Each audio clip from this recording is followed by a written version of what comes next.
most classes across the country hate trig integrals No. and substitution. But we're gonna show it to you because it's pretty prevalent. Really? But anyway, at some point, you know, come April, you're gonna have to say, I can spend 4 hours studying this and I probably won't know much more. Or I can spend 2 hours studying this and know a whole lot more. So These are good. there are some things you're just gonna have to say. You don't have to know everything about everything to get a 5. So, you know, why stress over it? So anyway, we're gonna start off, we're gonna talk about trig, some trig substitution. And we're gonna look at sine and cosine, and then we'll look at tangent and secant. Why would I look at that? Well, because we have some identities that use sine and cosine, and we got some identities that use tangent and secant. Do we need a note? Yeah. Oh. Very close. Yeah. So we'll look at the first two on here, and then tomorrow we can look at where the heck did these substitutions come from?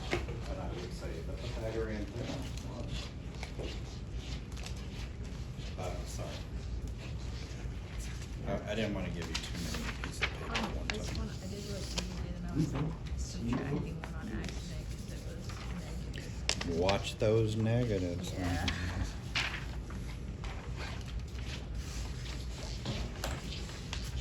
Okay, and then I can give you the college board stuff. There's only, I mean, this is, I might as well give it to you now, right? You don't have to worry about forgetting. Hey, look, it's only one page.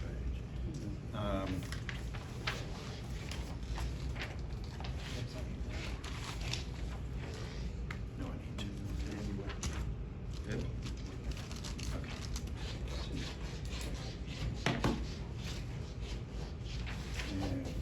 Choice, multiple guess. Don't answer A for all of them.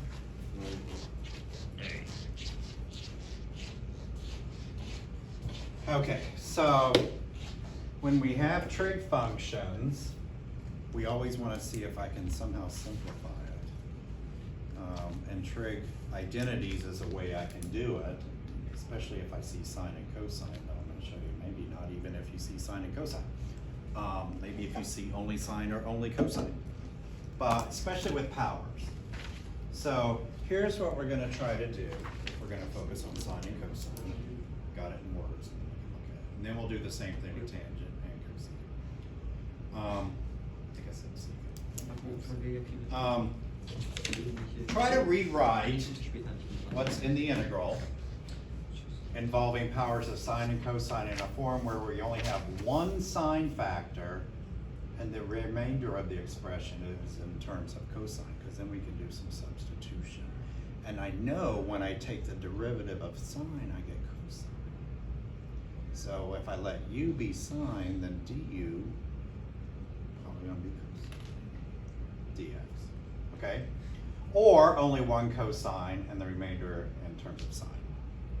Okay, one of those, because I know the integral, or the derivative of one of those is going to be the other one.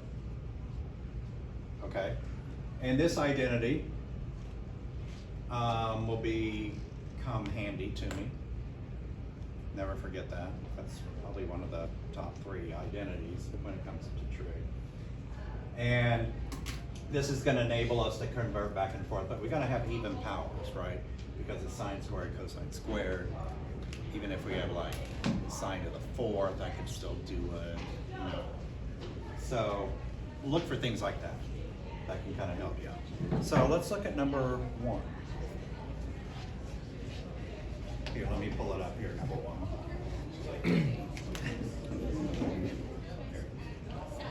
Okay, so I have that. And you're probably going to want to say the integral of cosine is what?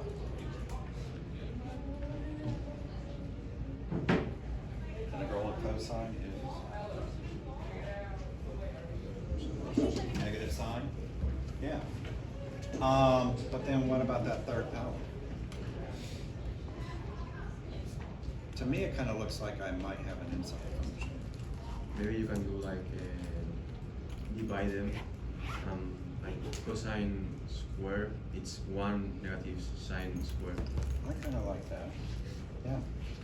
I kinda like that. So let's rewrite this maybe. And, well, first of all, if we just said u equals cosine x, then I'm gonna get du equals sine x dx, or negative sine x dx. I don't see a sine x up there, so that's not gonna work. So Christian says, let's use this. And get rid of all.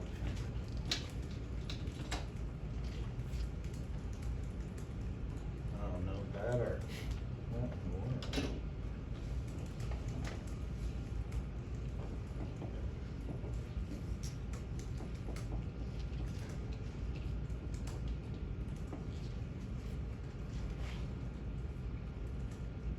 Okay. How's that gonna help? Well, because I've got cosine cubed x, and that could equal cosine x times cosine squared x.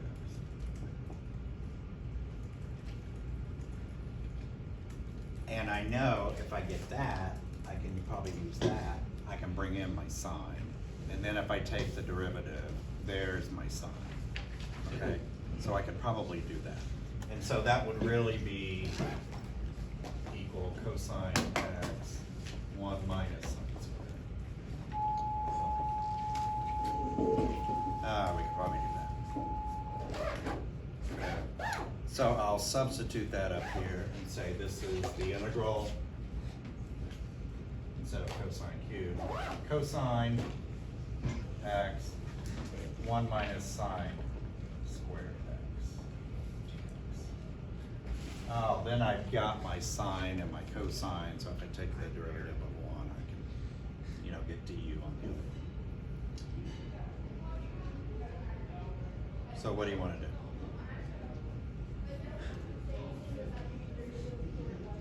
Use u substitution. Yeah, so we could say let u equal 1 minus sine equal what? 1 negative sine squared.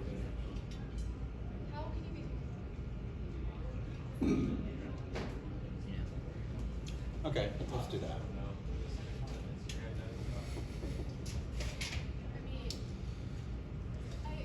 Alright. And then du would equal what? Negative cosine squared x. So negative, No, English once you get all your English, my freshman and then I'm gonna have to do, I could do that, but let's see what, I'm gonna have 0 minus 2 cosine x. Is that right? Dx, sorry. Got the dx. And you know what? I see cosine dx now. So if we substitute in, let's see what I can get. You said the 1 minus sine squared, we're gonna let that be u. Well, wait a minute.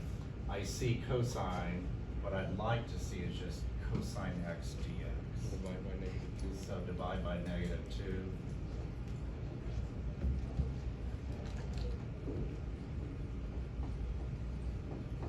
There we go. Right, now I see that. I can substitute that as, see, that we said was u. And -1/2 du will be my cosine x dx. Is that okay? Yeah. Okay. And then I've got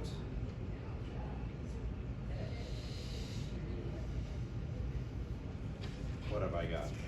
Can't you bring the negative 1/2 and bring the integral? We can bring, that's a constant.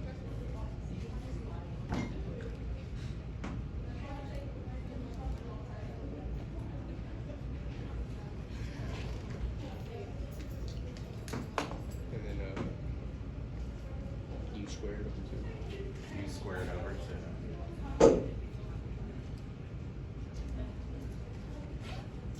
Plus C, Yeah. because we don't have a definite number.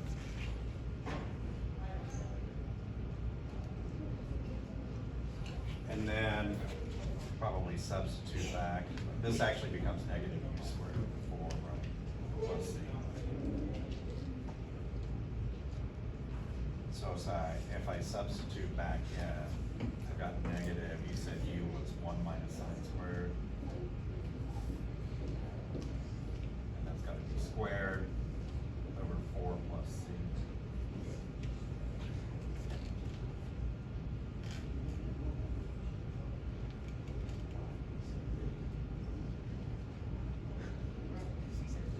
Yeah, we could probably leave it like that. We probably don't need to spread it out because I don't know if anything's gonna cancel on the top and the bottom. In fact, the reason I paused when you said let U equal 1 minus sine squared, I just said, why don't we just let U equal sine squared? Or why not let U equal sine? Because if I take the derivative of sine, I get cosine. And then I got 1 minus U squared, and that was pretty easy. But this one worked too. Okay. Well, that's if you have a sine to a power or a cosine to a power. And this comes in to kind of save us. Because then we can do U substitution, and this allows me to bring the other one in. So when I do du, I get that. You're gonna have to kind of play with these. All of these trig substitutions you gotta play with. I don't know anybody that sees it the first time. You play with it, and it's like, that didn't work. Can I rearrange it somehow and do it differently? Maybe. Okay. But if you have, you know, sine or cosine to some power, see if you can use this. Break this thing up and somehow use this. Break this up and somehow use that. That's sine and cosine. We have something similar with tangent. Actually, we got a couple of things we can use with tangent essentially. Because we know tangent is sine over cosine. Let me show you something.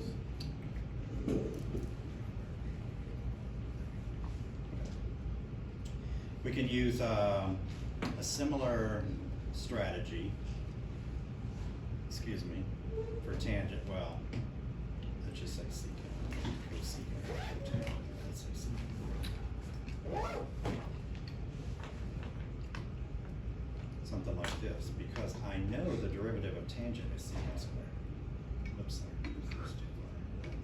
Derivative of tangent is secant squared. So if I can get some version of that in my integral, then I do the derivative and I get one of the other ones. Okay?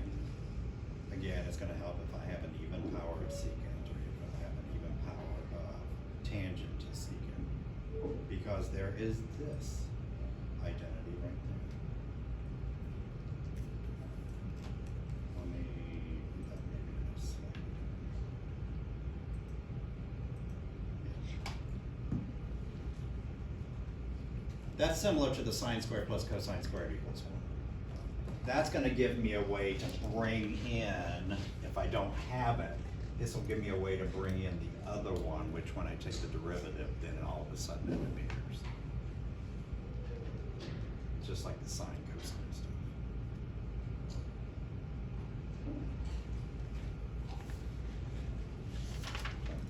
Put it down here. Oh, this one. Because we actually see tangent and secant in here. Okay. But you could do something real. There was one I was going to put in here that was almost like the first one, only it had tangent instead of cosine. You do thought, well, let's do a slightly different one. So, come down to examples.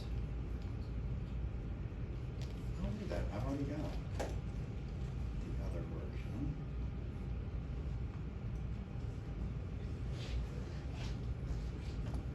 But I do have powers, and those powers make me think, oh, I gotta do chain rules. Right? Huh, okay. If I'm thinking chain rule, I'm probably thinking use substitution.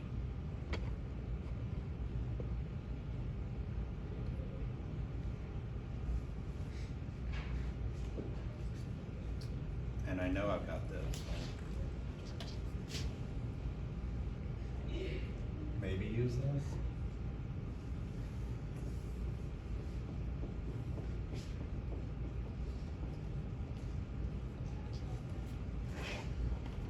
That's a trig identity.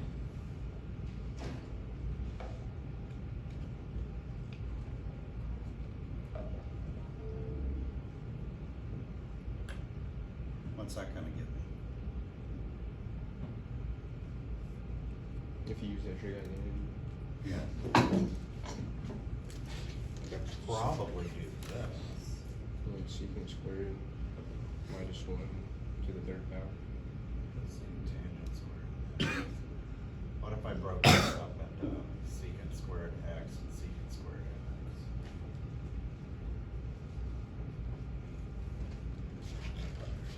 x? Two secant squared.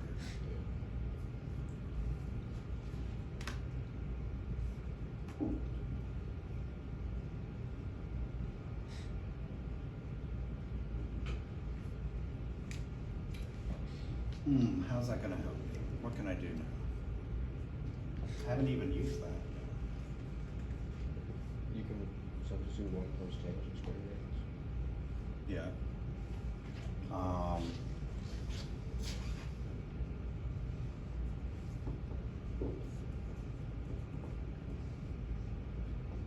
just pick that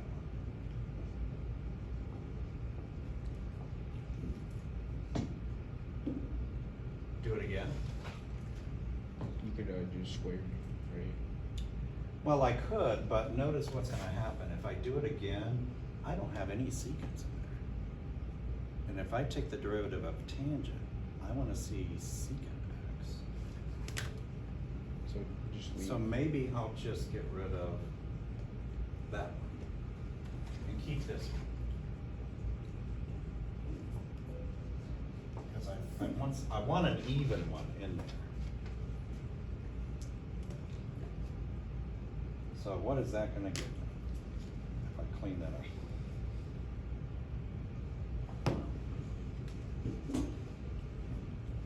We can either clean it up or we can do use substitution.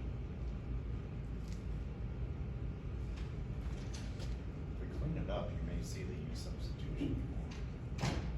This is gonna be tangent to the 6x plus tangent to the 8x and then secant squared x.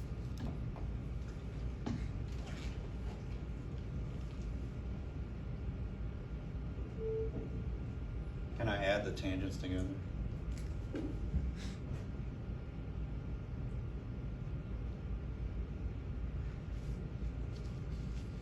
They're not like terms, right?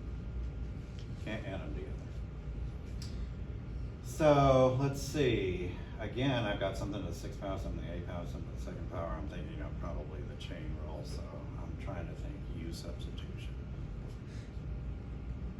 What can we do?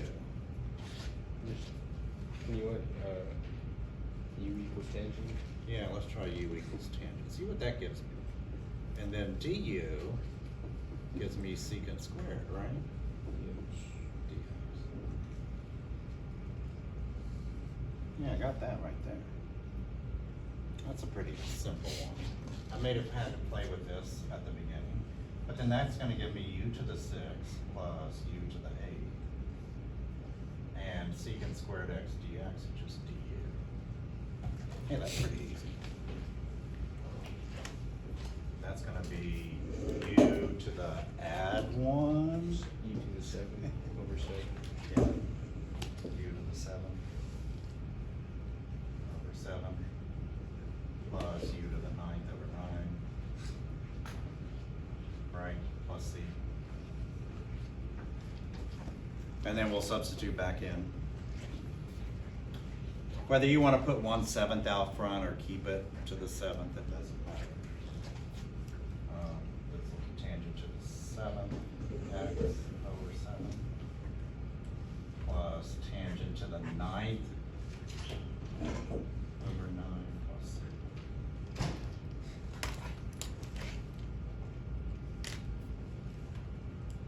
Usually when I do this, I will just let the substitution, even though we did 1 minus sine squared less, I usually just let my substitution be sine squared or tangent or without the number in it.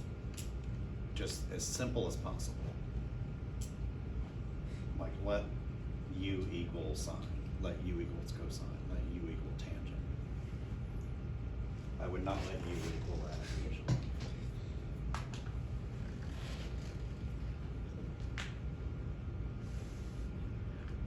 That's a good place to stop today. I've introduced the trig substitution that you know of. I'm going to show you tomorrow, and again Wednesday, that we can play with this. Look at that. What would make you possibly think this would be a good one to solve using trig?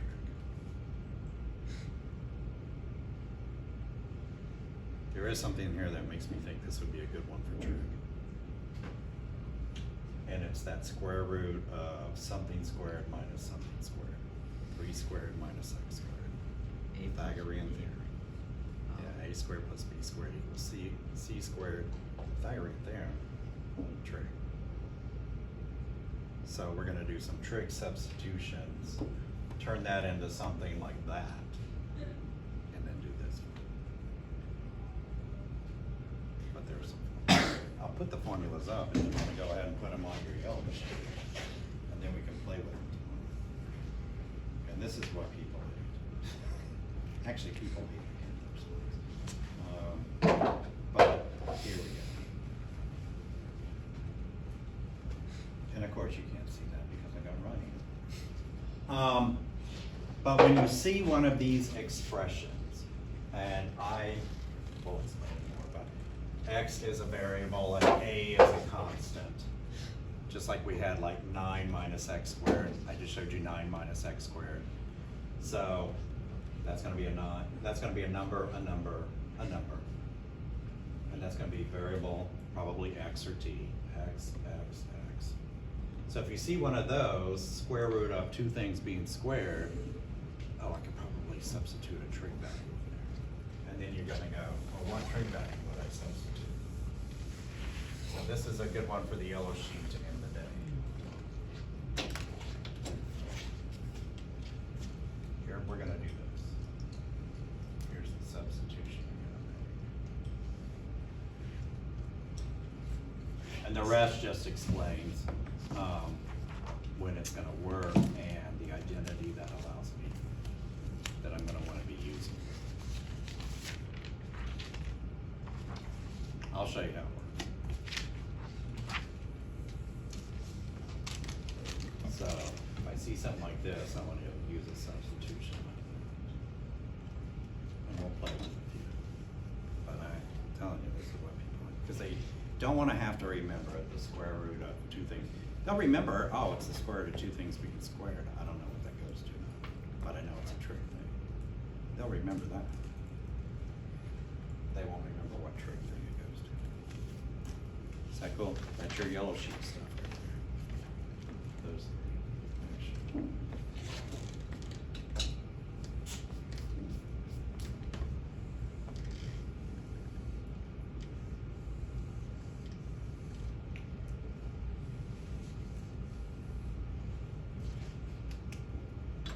See that, think that, see that, think that, see that, think that. We don't need to know that.